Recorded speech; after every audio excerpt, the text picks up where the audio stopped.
Ladies and gentlemen, welcome to Unarmored Talk podcast, where we will have real life conversations that helps you develop an accurate way of thinking. The way we're going to do this is by gaining a better understanding of how emotions, feelings, and thoughts can influence the outcome of a personal or professional challenge. I'm your host, Mario P. Fields, and today's guest is Cornelius Maxwell. Sometimes in his circle of private friends, he goes by the president. I think someone gave him that name by the name of Mario P. Fields. But he's also an author, an entrepreneur. He's an executive consultant. He's an inspirational speaker. I mean, and he's a lot more than what's on his LinkedIn profile, what people can see. Cornelius, welcome to Unarmored Talk podcast. And before I even let you speak, and it's not because you're an Army veteran and I'm a Marine, that was, I had to put some humor into it, man.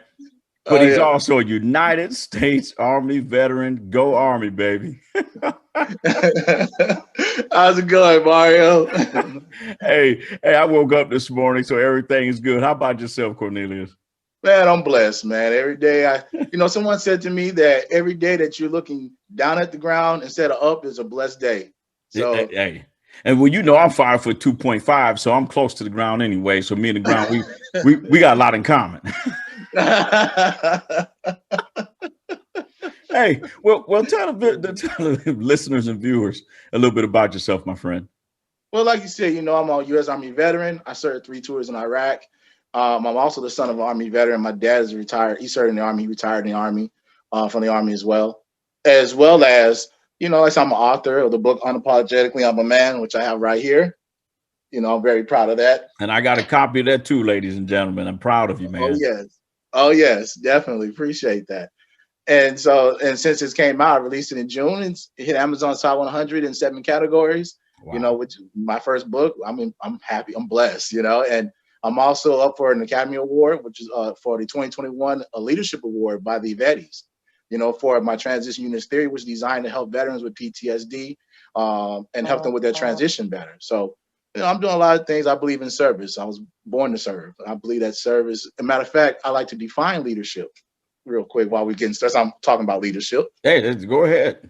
All right. Well, my personal definition of leadership is leaders seek opportunities to serve others and lack the expectation of others to serve them. So that's how I live my life since I was as far as I can remember. So nice. And don't you're the founder, right, of a business, right? Yes, sir. I'm the CEO and founder of Mr. Maxwell Enterprises, and as well as Anointed Real Estate Investments, LLC. Man, I tell you, man, you know what? When I interview the guest on Unarmored Talk, I feel like I need to do just a little bit more. Well, hey, you know how the show works. You know how the podcast works. We're going to jump right into the topic. So we have this young man, right, who's got a great personality, which you still do. He's the life of the party, makes people laugh. Big guy, by the way, ladies and gentlemen. I may look like I'm huge on the camera, but Cornelius actually is a security size guy, if you will. And I use the word security for security guard. But so and then all of a sudden you go through this period throughout your journey in life, where now all of a sudden you're not Mr. Right. You're not making people feel good. You're not making them smile. You're actually probably knocking people out. You're fighting, you're angry, and it takes you 2 seconds to not behave in a way that's say normal to the way you used to be. It's kind of a departure from the normal behavior of Cornelius Maxwell. Talk to us. Let's talk about how did that happen? It was a process, man. It's a process, and if you don't catch it, especially when you start talking about things like PTSD and things of that nature, that is definitely one of those things. And with that, you got to understand, for my case, as a child growing up, my older brother's diagnosed with autism at that time. This is the 80s, so it was new, and since I was like 2 years old, he'll run out in the street and I'll run behind him. Hey, mama, I got him, help my brother, And so, wow. At the age of 2, I was willing to jump in front of a car and sacrifice my life to protect my brother. And how old was your brother? Again, how much older? About a year or two. Okay. I think about maybe a year and a half, maybe 2 years older than me. Okay. And so in doing so, I learned at a young age where I don't think with my emotion. You know, I put my emotions aside because that was my childhood. I jumped in front of a car. Right. You know, sometimes he'll get curious and he'll run into one of the neighbors' houses or something like that. And he didn't want to steal nothing. You know, he did not understand of stealing or currency and stuff like that, you know. So, you know, when you run to people's house, people come and they'll pull a gun out and I'll stand between him and the gun and be like, hey, don't shoot him. He has a disability.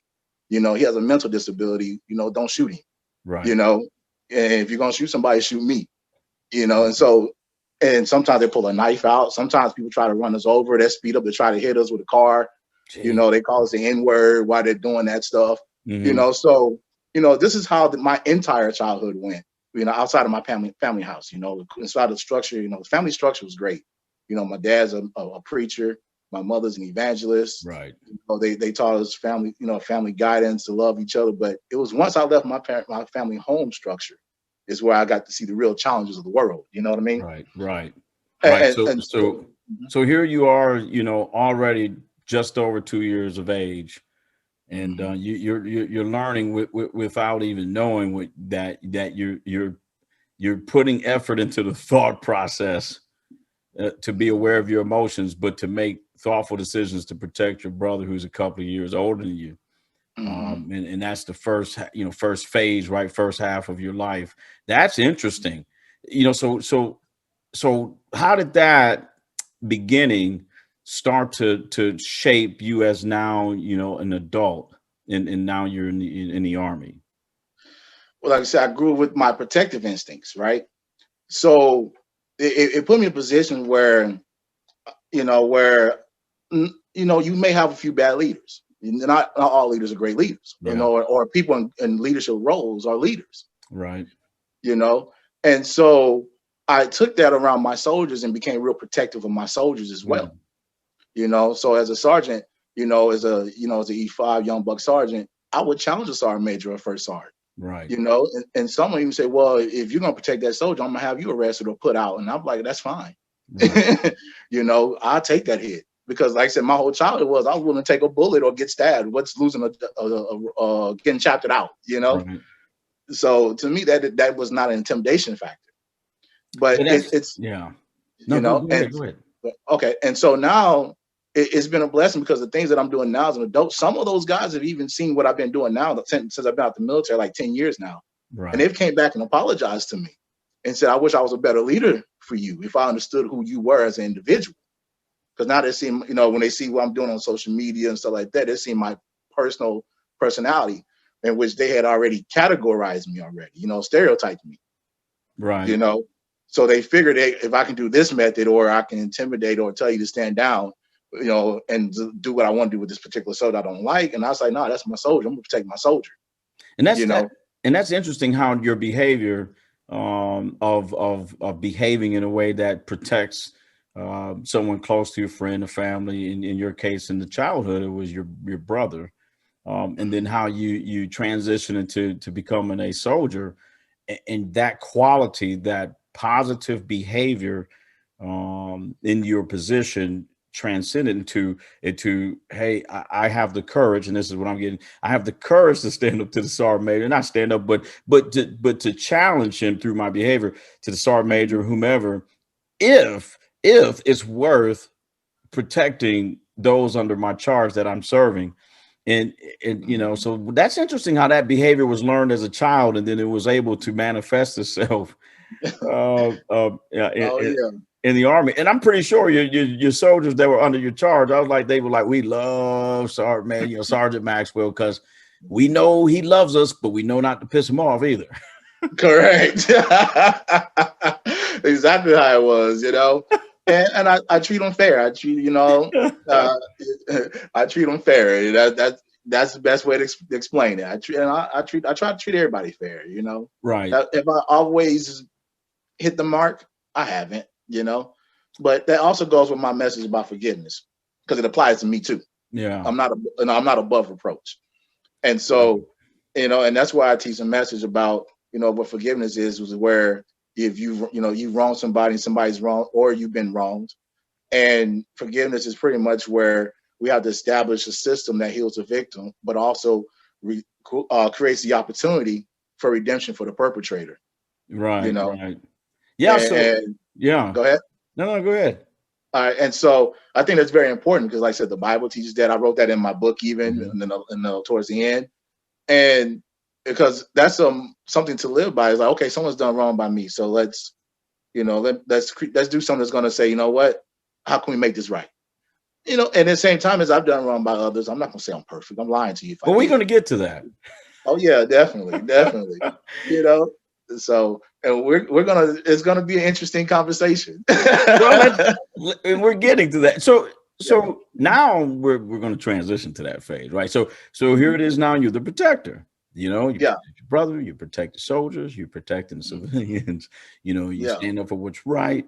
You have morals that you believe in, and that is to do the right thing for the good of mankind. Now, at one point in your life, you enter a period where you're not doing a lot of protecting per se. You might be doing some beat downs, depending on if they deserve it or not. That's all, that's up for debate. But let's get me to that part where now all of a sudden Cornelius Maxwell is almost knocking people out. Man, it was a thing that I didn't even catch, and it was just like I just got back out I just got the military transitioning, and I was going through a lot of things at that time period where, I went through a divorce, I was struggling finding work, my credit score just went down, just everything that I worked to build had just tore down, and then I'm seeing that, and then I'm looking at it. Okay, I served in Iraq, so then I'm dealing with some combat issues, and and I just started, I got away from what my roots were. I stopped, praying as much. I started reading my Bible as much because that's how I was raised, Right. And then I started drinking more, and so I started, drinking on a weekend basis. It wasn't like on an everyday basis, but like every, Thursday, Friday, Saturday, and Sunday type of deal, And in doing so, it's like the alcohol brought out the emotion more because I wasn't, like I said, I don't deal with emotions, and the way we were raised is we are as Maxwell men is we're very proudful about being leaders, right? And I have come to the point in my life I realized leaders don't make decisions from emotion, but with rationality and logic. Yeah. So when I make decisions, I literally say, push your emotions aside. Don't think about your emotions. Think about the logic of what you're thinking about and what you're doing. Yeah. And so you mentioned that when you started to consume alcohol a little bit more than what you normally, would do, it created an opportunity for your emotions to present themselves. Talk to us about what does that mean? Like, what is that when you say your emotions actually started to come out? Was that anger? Was that fear? What was that? It was anger. I was angry at the world, man. I was angry, and it didn't take much, man. It was just literally I have a few, I get them drinks, I get that buzz, then I drink a little more, and it created just the point where I just got so angry. I started, seeing things around me, and it'll just the littlest thing would trigger me, and it's just like, like literally someone walking past me, accidentally brush against me, man. Like, what you doing? Boom, right. And it didn't even matter, and sometimes I would get in certain scenarios and it's like 4 or 5 dudes and it's just me. And I swing on them. Wow, didn't care, Wow. And then I just became consumed with aggression, where everything was aggression, and I was training MMA and I was trained to fight aggression, aggressively, right. And I wanted to have, and I just got to the point where everything was just about when I'm dealing with something I don't want to talk about, I dealt with it with aggression, Yeah. Rather I punched a brick or, something like that. Like I even broke my hand doing that, and it was just, matter of fact, I think it's still broke. You see it like on my knuckles. See how these stick out and then these two suck in? Yeah. I broke the knuckles. I broke both of those knuckles and, and stuff like that. And and it just became normal. Like I just walk around with a swollen hand. I hit someone and break my hand, and then come back again. As soon as the swelling go down, hit somebody again and break it again. So I broke it several times, just hitting people and stuff like that. And it's just it just created this thing where my family and my closest friends were like, "Man, what's going on with you, man?" Right. Because this is a time where they hadn't even diagnosed PTSD as being PTSD. Mm-hmm. This is the time when they were saying soldiers coming back from Iraq or in the military, and they're having these aggression, anger issues, and depression and stuff like that. And I didn't know what to call it. Excuse me, I don't know what happened there with the light, but I don't know what to call it. And so it just led me, just more fights, me getting arrested, going to jail. Wow. Yeah, and then I got arrested several times, and for it, and it just didn't matter to me, and I was still in school at the time, and it's like, well, you're in school, your life is going in a direction, but it still wasn't going the way I wanted, the way I had planned it out. Right. You know what I mean? And it was just the fact that it had frustrated me to the point to where, I didn't deal with it well. Right. And I even looked at certain, and like I said, coming back and, from combat, having certain reminders didn't make that easier. Right. You know what I mean? It added on to it with the alcohol. So it caused me to be in a situation where I'm being super aggressive. And I'm already, like I said, I'm a big dude. I'm 6'1", at least 245, 250. Solid. And yeah, I already got you, by the way. I got a budget set aside for security after this podcast. We'll talk. We'll talk once we go off the air on how much you charge hourly for me. All right, we'll do. I've done some executive protection too, so yeah. So and that is interesting how you and I love how you highlighted that at that point in your life, you just stopped. You didn't put much effort into the thought process. It was just emotional. It was, I'm angry, and boom. Yeah. Or whatever, it was all those emotional responses. How long did that last, Cornelius? How long did that phase last? Woo, it lasted, I would say, at least about a good year, maybe 2. Wow. Yeah, it lasted a good little minute. And it was just like, then when, and like I said, and they just kept telling me, I just had loyal friends and family members, man. Like, they're just loyal to me, and no matter what, if I got in trouble here, they call me, hey, we're getting you out. If I was in jail, hey, I got you. They didn't care if it's 2:00 in the morning. I can make a phone call, and some of their wives are irritated, like, man, don't hang with that. Leave that dude alone, or whatever. They can get frustrated, and they're like, man, what's wrong with your boy, Yeah. And it was just like, I didn't get it. I just didn't get it, and they just kept saying, hey, man, you got to fix this, man. This is not right. There's something going on with you. I don't know if you need to talk to someone or whatever, but you need to do something about this, And it was to the point where I really just didn't catch it. And when I really started to catch it, I started back praying more, and I started back, reading my Bible a little more, and I started thinking more about with logic and making my decisions with logic instead of emotion. Because like I said, it was just that, it was emotion, And what was that? So almost 2 years into, into just making these emotional decisions, arrested a few times, and so what happened where you just started to think again? What was that? What, was it the last arrest? Was it a potential fight, or was it someone? What happened? I think it was just a conversation with my pops, to be honest with you, because he looked at me. He's like, man, what's wrong with you? And he's like, you want people to think you're crazy? Well, he didn't raise you like that. So what's wrong with you?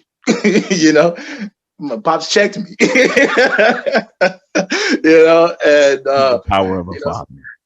What's that? The power of a father. Yes, sir. Yes, sir. And, like I say, he checked me.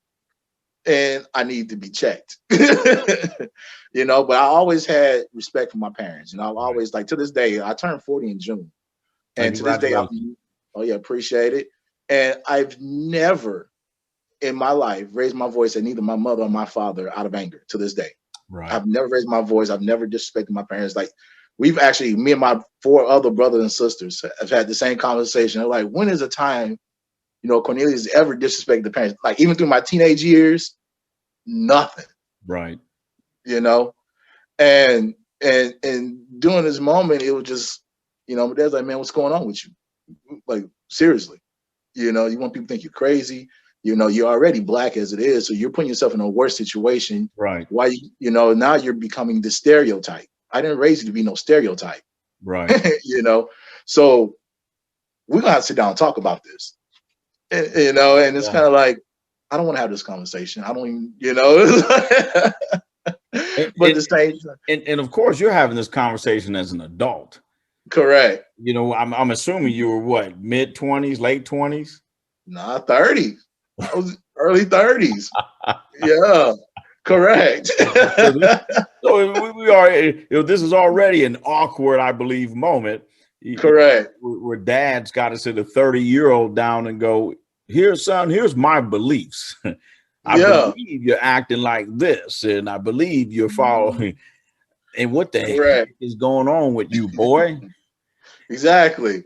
You know, and it makes you think a little different too. You know, like I said, because like when it's your old man, they're kind of like, all right, I get it. You know, because now he's talking to you man to man, but at the same time, he's like, you're not living, you're not, you know, you're not acting as the man you should be or could be, and the potential you have. So I'm telling you this because I love you.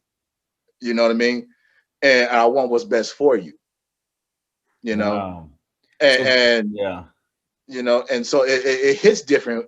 You know, my mama loved me. We understand, but it's different when it's your pops, when the old man hates you. So when dad finally, carves out some time to deal with his 30-year-old son who's just doing some behaving in a way that's not conducive to mankind. Yeah. When dad finally took that step to say, son, get it together, what emotions did you experience at that moment when it took dad to sit you down and go, you're failing? I would say embarrassment, to be honest with you. You know, because I know I'm better. I know I was taught better. I've been raised better. And it was the fact that now I'm answering to these decisions. You know, I didn't care about answering in the court. That was nothing. Answering the pops was the harder part than you know, talking to a judge. Right. You know, and it's not like I have a criminal background. It's not like I was, you know, into a whole lot of other stuff. You know what I mean? Yeah. So, and which led to me becoming a great activist for PTSD and for veterans and stuff like that, because I have my own story. Right.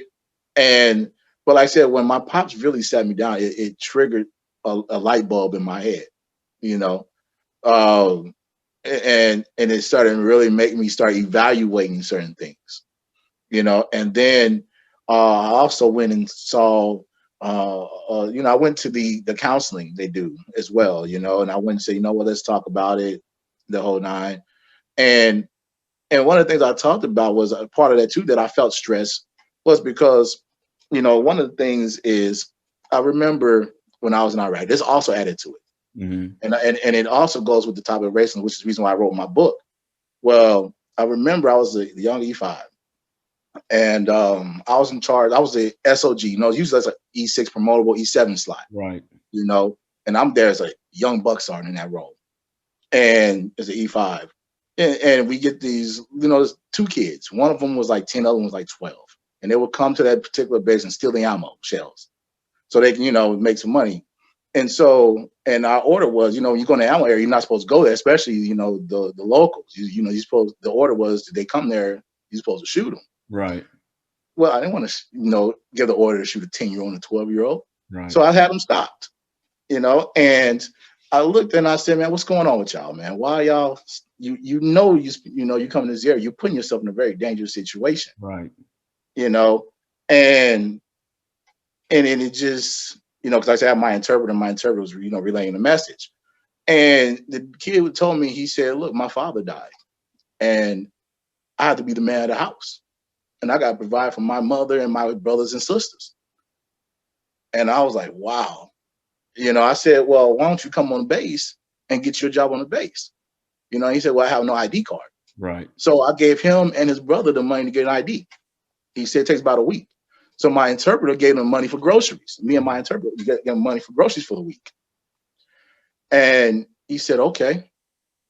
I said, if you do that, you get your ID card, I'm going to do everything in my power to get you a job on this base. Right. If you do that.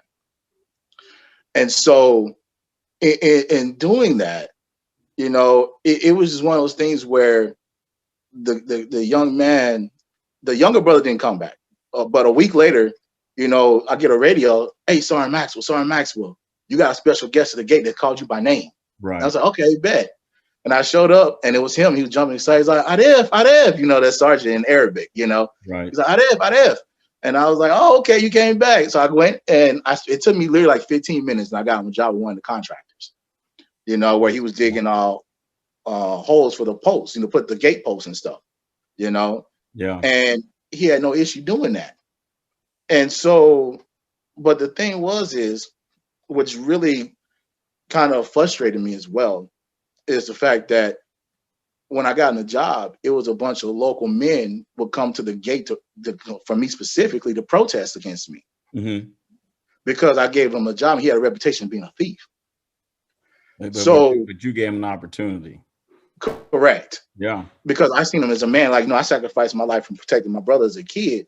So now I see as a kid, a kid doing the same thing as me. I saw him as a man. And I'm glad you shared that story, because again, it just highlights how when you were a child, your behavior was of, I need to protect those who can't protect themselves. That's my belief. And Mm-hmm. you develop your life through that. And then you get in your 30s, you get out of the Army, and then this 2-year period, you go reverse, where there's no thinking. There's no, I'm aware of my emotions, but I'm going to think through it. It was all, I'm angry and I'm going to behave in an angry way.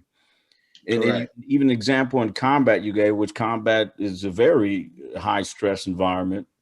Mm-hmm. And yet you still have that natural, I don't care who you are, I want to create opportunities to help you and to protect you. And so that is interesting. And then how your life changed when dad was like, son, fix yourself. And you went into the thought process where now from 30 plus on, you went back into thinking through things, being aware of your emotions and accurately making decisions, which increased the outcomes, and it didn't limit the outcomes of either knock someone out, jail, or get knocked out. Now look at you, an executive consultant, an entrepreneur, CEO of your own company, an author, up for the Vetty Awards, 2021 Vetty Awards, all because, just like the podcast, if you accurately think, you can influence the outcome of the situation. But if you emotionally respond to everything, you're going to limit the outcome. And you completely limit yourself. Yeah. Oh yeah. But see, let me add on to that story. What also added to my frustrations was the fact that, when I protested those guys protesting against me, right? I got frustrated because dealing with a crowd of people, protesting against you, and I'm in my early 20s at this time period, was new, it was rare, especially since I helped somebody. Right. And so I ended up getting really frustrated. And I even was like, look, out of frustration, I started saying some things, right? Out of frustration, because then I got angry. And in doing so, one of those guys got angry back, and they turned around and put a contract on me, Right. And so in doing so, I was like, all right, whatever. I did the right thing. I don't care if you put a contract on me. That was my mentality. When I got back to say, I started analyzing that. Right. I was like, really? You really put a hit on me because I helped a 12-year-old boy. You know what I mean? Yeah. No, I'm with you, man. Yeah. So that added to my frustrations. You know what I mean? And that was while you were in the Army, right?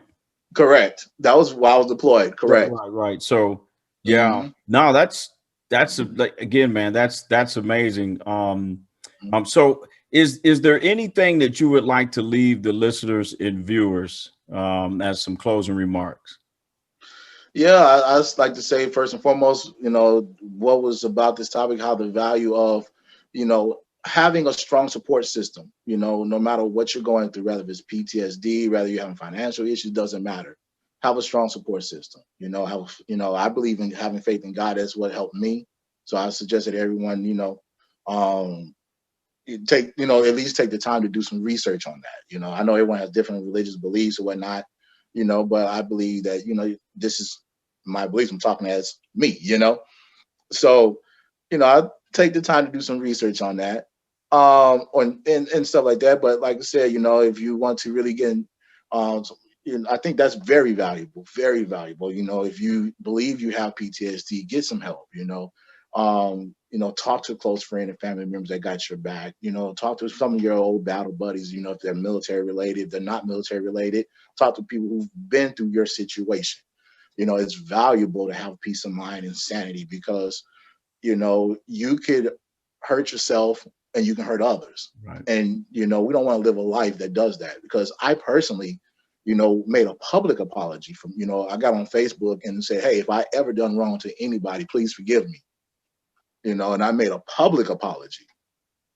So, and started moving forward. Right. But that goes back to the lesson where we started in the beginning of forgiveness, right? Where you have to create systems that heal the victim, but also establish redemption for the perpetrator. Because now I'm living in my redemption. Yeah. You see what I'm saying? Yeah, no. And it also goes to the whole point of, and like I said, for me personally, I'm just at a place now where I'm really starting to embrace and understand the anointing of my destiny. Powerful closing remarks from Cornelius Maxwell. And if people want to find you, I mean, there's some people that probably want to continue conversation, maybe learn more from you. How can the listeners and viewers find you? I mean, you can find me on social media, Cornelius J. Maxwell. You can go to my website, mr-maxwell.com, or you can even Google me, Cornelius J. Maxwell. I had to use Shaq's line, Google me. Ladies and gentlemen, you can put him in any search engine you want. He's gonna pop up. He's got good SEOs. but I'm telling you, man. But ladies and gentlemen, again, if you want to download and listen to Unarmored Talk podcast, go to Apple Podcasts, iTunes, if you will, or you can go to Google, Spotify, download us, and on Apple Podcasts, leave us a rating, even if it's a 1-star. Hey, it gives me a chance to get better. It's Unarmored Talk, right? Being aware of your emotions with accurate thinking. You can also go on YouTube, put in the search engine, Mario P. Fields YouTube. It'll pop up. You can watch this video. You can subscribe and leave comments as well. But until next time, I'll see you guys later.